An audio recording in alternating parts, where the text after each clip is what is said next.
everyone, welcome back to Trees and Turtles. My name's Imogen, and in today's video I am reviewing Humankind, A Hopeful History. If you're not already subscribed, make sure to do that, give this video a thumbs up, follow me on Instagram, and let's get started.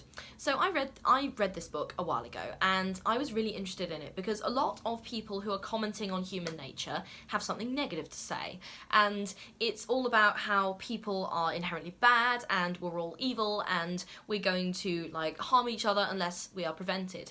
However, this book takes a completely different stance, and what it says is basically humanity is good.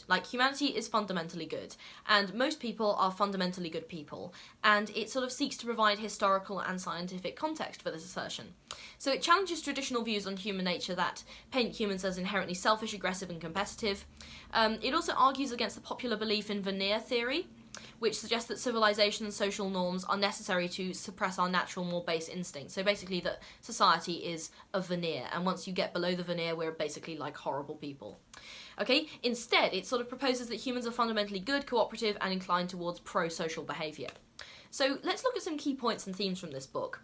Number one is historical examples. I mentioned that there was some history in this book at the start of this video, but it really delves into historical events and examples to illustrate instances where people have exhibited kindness or just altruism, cooperation, and really challenge the conventional narrative around human nature. So for example, the real life Lord of the Flies, where a bunch of boys got stuck on an island, and if you've ever read Lord of the Flies, in the book, which is obviously fiction, what happens is the sort of society descends into warfare, and it's horrendous, and they're all fighting each other and hurting each other. But in the real life version, what happened was a bunch of boys got stuck on this desert island, and they really worked together very cooperatively, and they survived for ages until they were rescued.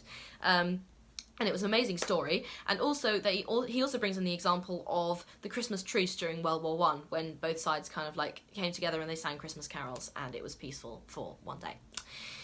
Alright, they also have in this book some psychological and anthropological insights. So this book draws on psychological and anthropological research to make its case, exploring studies and findings that suggest humans are naturally inclined towards cooperation and empathy. And these studies are sort of scattered throughout the book, so you'll come across them as you read, but some of them were really quite interesting. It also briefly discusses the impact on society. Well, I say briefly, this book is actually quite long, but it explores how adopting a more positive view of human nature can impact various aspects of society, including education, criminal justice, and politics. So it argues for creating systems and institutions that align with our inherently cooperative tendencies, or so-called inherently cooperative tendencies. So, for example, in the book, they're talking about how rehabilitation is effective in the criminal justice system rather than straight-up punishment, if that makes sense. Also, it critiques very heavily some existing theories. So this book challenges popular theories and concepts in psychology and sociology, like the Stanford prison experiment and the selfish gene theory put forth by Richard Dawkins, offering alternative perspectives. So it's good for that. It's good for that. Also, it presents an ultimately hopeful vision for the future, and I really like this.